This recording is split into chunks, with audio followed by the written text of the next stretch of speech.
Attention attention attention, জয় জয়ের নতুন একটা ব্লগে তোমাদের সবাইকে ওয়েলকাম। দেখে নিশ্চয়ই বুঝতে পারছো আমরা বেরিয়ে পড়েছি ঘুরতে। দিনটা ছিল দোলের দিন আর আমরা সবাই বেরিয়ে পড়েছিলাম সুন্দরবনের উদ্দেশ্যে। গন্তব্যস্থল এক হলেও যাচ্ছিলাম দুজনরা আলাদা আলাদা। বিষয়টা বুঝতে পারলে না তো? দাঁড়াও, আমি পরিষ্কার করে বলছি। আমরা যাচ্ছিলাম আমি আমার পরিবারের সাথে যাচ্ছিলাম দাস ট্রাভেলসের সাথে, আর জয়ের পরিবারের সাথে যাচ্ছিল মাতলা ট্রাভেলসের সাথে। এই দেখো, লোকাল ট্রেন যেহেতু এক, চট করে একটু সবার সাথে দেখা হয়ে গেল। আর লোকাল ট্রেনে যা বীভৎস ভিড়, কোনো ক্লিপস নিতে পারিনি। পৌঁছে গেছি ক্যানিংয়ে। ক্যানিং থেকে এবার অটো করে, আমাদের ট্রাভেল এজেন্টের অটো করে আমরা পৌঁছে যাব লঞ্চ ঘাটে। সেখান থেকে আমাদের 3 দিনের ঘোরাঘুরি শুরু হবে। যে এখান থেকে আমরা অটোয় উঠে গেছিলাম, আর অটোয় চড়ে নানা অজানা পথ দিয়ে কি অপূর্ব সুন্দর দৃশ্য চারিপাশে দেখতে দেখতে এগিয়ে চলেছিলাম আমাদের গন্তব্যস্থলের উদ্দেশ্যে। ট্রিপটার মধ্যে শুধু একে অপরকে খুঁজতে খুঁজতেই পুরো 3টে দিন কেটে গেছিল। আমরা ভেবেছিলাম হয়তো একসাথে না গেলেও স্পটে স্পটে দেখা হবে, কিন্তু কপাল এতই খারাপ যে পুরোটাই গন্ডগোল হয়ে গেছে। ওদের ফার্স্ট ডেতে যে জায়গায় ঘুরতে নিয়ে গেছে সেটা আমাদের লাস্ট ডে নিয়ে গেছে, ওদের সেকেন্ড ডে যেদিন নিয়ে গেছে সেটা আমাদের ফার্স্ট ডে নিয়ে গেছে, ফার্স্ট ডেটা আমাদের লাস্ট ডে, এই করে কোনো স্পটেই আলটিমেটলি আমাদের দেখা হয়নি। যাই হোক, আমরা চলে এসেছি আমাদের বোটের কাছে। আমাদের বোটের নাম ছিল বাবা ওয়াকবার। চলো এই ভিডিওতে আপাতত আমাদের বোটটাই তোমাদের পুরোটা ঘুরিয়ে দেখাই। ওদের বোটের নাম ছিল তুফান। ওর থেকে আমি যদি ভিডিও পাই ওদের বোটের, তো আমি ওদের বোটটাও তোমাদের ঘুরিয়ে দেখাবো অন্য একটা ভিডিওতে। এই আমি চলে যাচ্ছি নিচের ডেকে। নিচের ডেকে ছিল একদিকে ওয়াশরুম আর একদিকে চেঞ্জিং রুম, তার সাথে ভালো মতন একটা বড় বড় বেডে 2-3 জন করে শুতে পারবে এরকম শোয়ার জায়গা। এখানে বেসিক্যালি আমাদের বোটের কেউ ছিল না।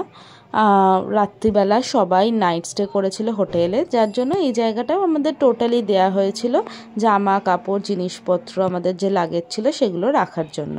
যদি চায় তাহলে বোটে নাইট স্টে করতে পারে, তার জন্য টোটালি আলাদা চার্জেস অ্যান্ড এভরিথিং সেটা ওদের সাথে কনসাল্ট করে নিতে হবে বুকিংয়ের সময়। তোমরা যদি কেউ বুকিং করতে চাও, আমি 2টো ট্রাভেলসেরই নাম্বার দিয়ে দেবো, Das travels and Matla travels. তোমরা ওখান থেকে বুক করতেই পারো। 2টো বোটেরই খাওয়া দাওয়া, resort, space everything almost same ছিল। সো কোনোটাই কোনো দিক থেকে খারাপ বলা যাবে না। এসে লাগেজ রেখে বোটে সেটেল হতে না হতে হাতে চলে এসছে ব্রেকফাস্ট। আচ্ছা, ওদের বোটে একটা এক্সট্রা ছিল, ওদেরকে একটা ওয়েলকাম ড্রিঙ্কসও দেওয়া হয়েছিল।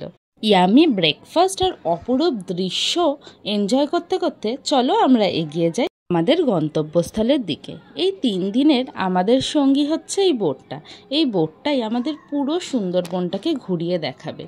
আমাদের এই পুরো ট্রিপে এই বন্ধু কিন্তু আমাদের একটুও নিরাশ করেনি। সুন্দরবনের প্রতিটা কোনায় কোনায় আমাদের পৌঁছে দিয়েছে। কখনো তীব্র রোদে আমাদের ছায়া হয়ে দাঁড়িয়েছে, কখনো বা জলের উথাল পাথালে আমাদের একমাত্র ধরে রাখার ভরসা, আবার কখনো বা সুন্দরবনের যে অপরূপ ম্যানগ্রোভ ফরেস্টে পৌঁছে নিয়ে যাওয়ার একমাত্র বাহন। এই যে যার জায়গায় আমরা বসে পড়েছি, যে যার মতন গল্পও জুড়ে দিয়েছি, আর আমাদের বন্ধু আমাদের গন্তব্যস্থলের দিকে এগিয়ে নিয়ে চলেছে। এই দেখো কি সুন্দর বোটটা চলে যাচ্ছে। আর তোমাদের তো আগেই বললাম যে আমরা গন্তব্যস্থল এক হলেও আলাদা আলাদা বোট, তাই প্রতিটা বোটই যখন পাশ দিয়ে পাস করছিল ওই একটা মানুষকেই খুঁজছিলাম, আর সেও ঠিক একই কাজ করছিল তার বোটে বসে বসে। এটা যেহেতু দোলের দিন, একটু রং খেলা তো হবেই। তো আমরা মাঝপথে দাঁড়িয়ে গিয়ে আমাদের ট্রাভেলসের আন্ডারে যে 2টো বোট ছিল সবাই মিলে আবির খেলেছিলাম। আমাদের এখানে একটু ফিকে লাগলেও তারা কিন্তু প্রচুর মজা করছিল, কারণ কি সাথে ছিল 20 থেকে 25 জন ইন টোটাল। মজা তো হবেই, প্রায় বলতে গেলে ওদের প্রাইভেট বোট হয়ে গেছিলো। দেখে তো বুঝতেই পারছো এই যে তার অবস্থাটা। আবার আগে কত বলছিল কেউ আমাকে রং দিতে এলে তার ব্যাগের ভেতর আমি সব রং ঢেলে দেবো, আর এই যে অবস্থা পুরো মাখিয়ে ভূত। সেখানে দেখে খুব মজা পেয়েছি। এদিকে আমি আমার বোটে কালার ক্র্যাকার্সগুলো জ্বালিয়ে একটু ফটো তুলে নিলাম, আর এইসব করতে না করতেই চলে এসছে হাতে স্ন্যাক্স, প্রন ফ্রাই আর স্যালাড হিসেবে একটা করে শসা। আমাদের এই ট্রিপের ফার্স্ট স্পটে আমরা নেমে গেছি। এই যা কিছু আমরা আজকে ঘুরবো ওরা কিন্তু ঘুরেছিল লাস্ট ডেতে। সো ফার্স্ট স্পট আমাদের ছিল হ্যামিল্টন বাংলো, বেকন বাংলো, সেইগুলোই চলো তোমাদের ঘুরিয়ে দেখাই। বাংলোটা খুবই অদ্ভুত, কেন জানি না ট্যুরিস্টদের ঢুকতে দেয় না, শুধু সামনে গিয়ে ফটো তোলো তারপর চলে আসো। তারপর নেক্সট আমরা বেকান বাংলোতে টিকিট কেটে ঢুকে গেছিলাম, চারিপাশ ঘুরে দেখছিলাম। এখানেও একটা ঘর মতন করা আছে, কিন্তু সেটাও পুরোপুরি খালি, ভেতরে কিছুই নেই, জাস্ট ওই জায়গাটায় ছবি তোলার মতন। জায়গাটাকেও বলা হয় যে রবীন্দ্রনাথ ঠাকুর আর হ্যামিল্টন দুজনে মিলে এখানে কোনো মিটিং করেছিল বা সামথিং, এই হিস্ট্রিটা এর পেছনে আছে। আদারওয়াইজ কিছুই না, একটা রুম, চারিপাশটা একটু গ্রিনারি দিয়ে সুন্দর করে সাজানো, একটা ট্যুরিস্ট স্পট বেসিক্যালি। এমন কিছু আহামরি কিছু ছিল না, মেনটেন্যান্সের খুব অভাব ছিল।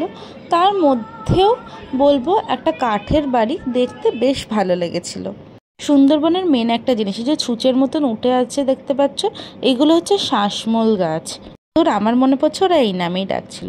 আচ্ছা, আমরা ওদিকে ঘুরছিলাম আর এইদিকে জয়রা ওদের ট্রিপ শুরু করেছিল ফার্স্ট এই স্পট থেকে।